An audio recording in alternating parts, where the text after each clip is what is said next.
Hi guys, good morning to everyone. Namaste. So today Bhagavad Gita Shlok 1.9 chapter 1 verse 9. So I'm starting with my prayer Guru Brahma. Guru Vishnu. Tasmai Shri Gurave Namah. Okay. Now I'll read the shloka. अन्ये च बहता शुरा मदर्ते तक्च जीवितः नाना शस्त्रहरणः सर्वे युद्ध विशारदा. So this is the shlok and now I am going to tell the meaning of it. इसकी अर्थ समझाना चाह रही हूँ. There are many others brave warriors on my side. मतलब मेरे साइड पे बहुत सारे अच्छे वॉरियर्स हैं. They are ready to sacrifice everything for. वो मेरे लिए सब कुछ दाव पे लगा सकते हैं. So they have different weapons and are all skilled. मतलब उनके पास सब तरह का वेपन्स है और बहुत स्किल्ड है. मतलब बहुत अच्छी तरह से उस चीज को जानते हैं, समझते हैं और किस तरह से प्रयोग में लाना चाहिए वो भी जानते हैं. They are very skilled. अब ये हुआ. अब बच्चों के लिए क्या है, वो क्या सीख सकते हैं. मतलब स्कूल वाले बच्चे क्या सीख सकते हैं. फॉर एग्जाम्पल, अब एक क्लासरूम है, स्कूल का एक classroom, cleaning the classroom. Imagine the teacher asks the class to clean the classroom. मतलब क्लास टीचर है, वो अपने बच्चों को बोलते हैं कि क्लास को क्लीन करके नीट एंड क्लीन रखना. तो इट्स नॉट मीनिंग दैट झाड़ू पोछा करना है, वो नहीं. गलत मत समझना. टीचर जब क्लासरूम क्लीन करने को बोलती है तो झाड़ू पोछा या स्वाइपिंग मॉपिंग के लिए नहीं. तो what the teachers is saying, one child arranges the book. ठीक है, एक बच्चा पूरा बुक्स को अच्छा खासा अरेंज करके रख देता है ठीक जगह पे. The kids arranges all the books properly. One wipes the board, मतलब बोर्ड को क्लीन कर देता है. और एक बच्चा पिकअप, मतलब कुछ पेपर्स पड़ा हुआ है या पेंसिल रैप शार्प किया हो या ऐसे कुछ छोटा मोटा ड्राई वेस्ट जो होता है वो he is picking up. One arranges the chair, chair को सजाता है. ये हुआ क्लासरूम का, मतलब छोटे बच्चों, मतलब स्कूल वाले बच्चों के लिए, for the school kids. The class monitor says, अब क्लास मॉनिटर क्या बोलेगा, आई have many friends helping me. तो मतलब उसके पास बहुत सारे दोस्त हैं जो उसको हमेशा मदद करते हैं. And every one is doing there part well. मतलब वो इतना अच्छा बोलता है कि मतलब मेरा सारे दोस्त उसका जो काम होता है वो अच्छी तरह से निभाता है. He does very neatly and perfect all my friends. अब ये वर्ड्स में क्या सीखने को मिलता है, कनेक्शन टू द वर्ड्स. मतलब ये श्लोक के साथ क्या मैं और जोड़ के इसको और बेटर समझा सकती हूँ. हीरोज कौन है, क्लास का जो ये कर रहे थे, दैट इज क्लासमेट.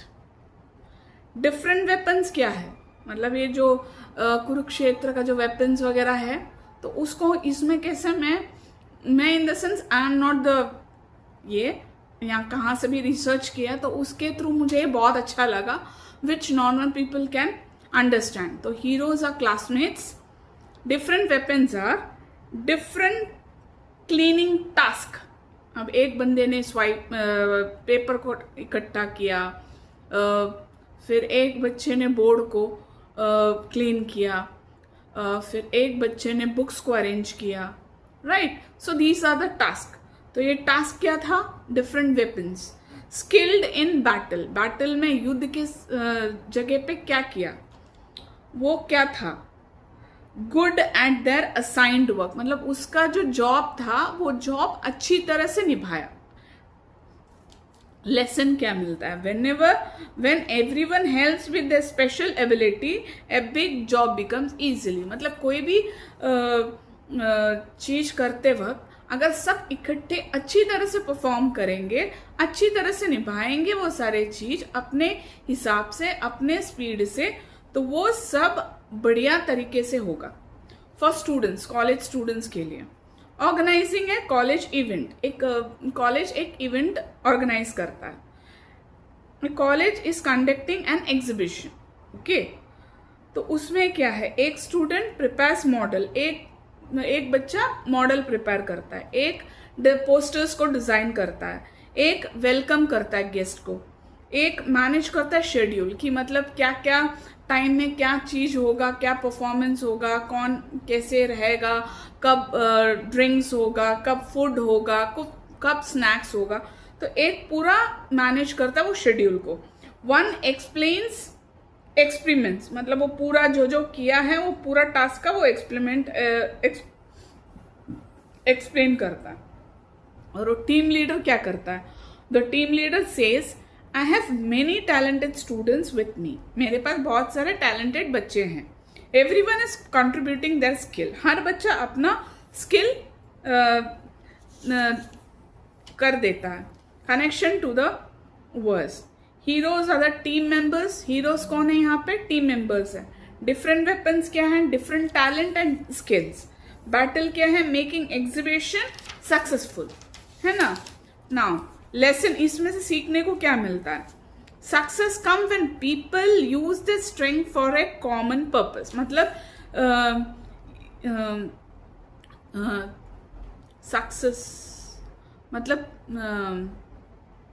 जब कोई ऊंचाई पर पहुंचते हैं तो वो ऊंचाई पर पहुंचने के लिए बहुत सारे लोगों की मदद से ही होता है, तब जाके वो चीज एकदम अच्छा बन जाता है, बेस्ट बन जाता है। अब ये for working adults, opening a new restaurant, एक बंदा एक रेस्टोरेंट ओपन करता है। A person want to open a restaurant, the chef cooks the food. उसमें रेस्टोरेंट में क्या है, बहुत सारे लोग लगेंगे, तो उसमें से एक बंदा है जो खाना बनाता है, the chef cooks the food. The manager handles the operations, मतलब वो मैनेजर पूरा होटल को, रेस्टोरेंट को और हैंडल कर लेता है। The accountant manages the finances. The marketing expert attracts customers, है ना। ये मार्केटिंग एक्सपर्ट क्या करता है, कस्टमर्स को अट्रैक्ट करने के लिए। और वेटर्स क्या करता है, सर्व करता है। So these are the employees involved in a restaurant. Up the owner says, I have a strong team.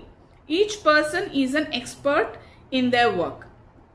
हर एक बंदा अपना अपना काम के लिए एक्सपर्ट है, बेस्ट है। कनेक्शन द वर्स, मतलब ये श्लोक जो what the slok is saying according to. Heroes are the employees. Different weapons is professional skill. Battle making the business successful, ठीक है। और लेसन इसमें से हमको क्या सीखने को मिलता है, नो वन सक्सीड्स एलोन, कोई अकेला जीतता नहीं है। Strong team, diverse skill achieves great results, right. अब inner meaning for everyone. In modern life your warriors can be courage, patient, discipline, kindness, knowledge and hard work, ठीक है। And for इसका example मैं देना चाहूंगी, if you want to wake up early every day, उसके लिए क्या चाहिए, अगर एक बंदे को डिसिप्लिन में लाना है तो उसको क्या चाहिए, discipline fights laziness, determination fights excuses, patient handles setbacks. These inner qualities are your real army. ये पूरा अपने अंदर ही है। हमें अपने आलस को निकालना है, तो उसको निकालने के लिए डिसिप्लिन लाना होगा। और हमें रोज मतलब बहाना नहीं बनाना होगा, डिटर्मिनेशन होना होगा, डेडिकेशन होना होगा कि मुझे ये करना ही करना है। और मतलब पेशेंट, मतलब हर चीज को अच्छी तरह से हैंडल करने का एक तरीका होना चाहिए, शांत होना चाहिए और हड़बड़ी नहीं करना चाहिए, पेशेंस रहना चाहिए। अब इसमें और ओल्डर पीपल के लिए क्या हम लोग को सीखने को मिलता है, think about a family facing a difficult situation. मतलब एक फैमिली है जहाँ पे उन लोग को एक मुसीबत पर आ जाती है, तो उस मुसीबत में क्या होता है, एक बच्चा पूरा फाइनेंस को देख लेता है, वन चाइल्ड हेल्प्स फाइनेंशियली, एक बच्चा है प्रोवाइड्स इमोशनल सपोर्ट, वो मतलब इमोशनल सपोर्ट देता है, someone take care of medicine, एक बंदा दवाई का पूरा देख लेता है, अनदर और एक बंदा क्या करता है घर का पूरा काम अपने ऊपर ले लेता है, रेस्पॉन्सिबिलिटी, घर का पूरा रेस्पॉन्सिबिलिटी ही टेक्स, एवरीवन कंट्रीब्यूट डिफरेंटली, हर एक बंदा अपना अपना इन्वॉल्वमेंट दे के रेस्पॉन्सिबिलिटी कंप्लीट करता है। Lesson, family members are like warriors in life battle, each person uses their own strength to help the family daily life, value every contribution even it's seems small, छोटा भी है लेकिन उसका बहुत important है, मतलब हर एक छोटे छोटे लोग जो हेल्प करते हैं छोटे चीज के लिए भी, वो बहुत इम्पॉर्टेंट है।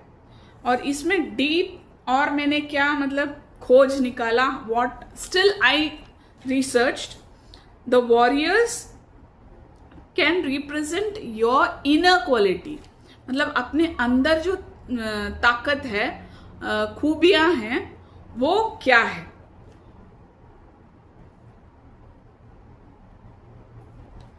वॉरियर्स और टुडेज मीनिंग, मतलब बताती हूँ। स्वॉर्ड, स्वॉर्ड क्या है, नॉलेज, मतलब स्वॉर्ड जो लड़ाई में यूज करते हैं, तो वो आज के दिन में उसका मतलब क्या है, नॉलेज।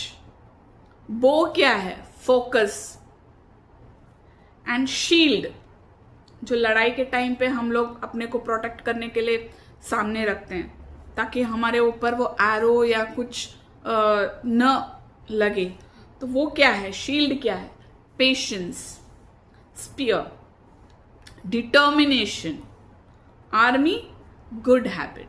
तो ये सारे चीज हो तो we are awesome, so we need to learn from the shlok, and I felt this was the most best shlok I liked. So yes, this was my today's shloka. So yes, have a wonderful day, keep smiling always, life is beautiful, bye, take care. आज का जो श्लोक था तो मैंने and कर दिया, but मैं एक चीज और बोलने चाह रही हूँ, मुझे माफ़ करना, I am so sorry if I have done any mistake in this shloka. I am not a scholar, I am not a saint, I am not a philosopher, but what I could understand I have put in my best way, so that in this modern generation all age group can understand the meaning according to our daily lifestyle. That is what my thought process was. So I'm again saying sorry, apologizing you all that if I made anything mistake, please forgive me, मुझे माफ कीजिएगा, and be happy.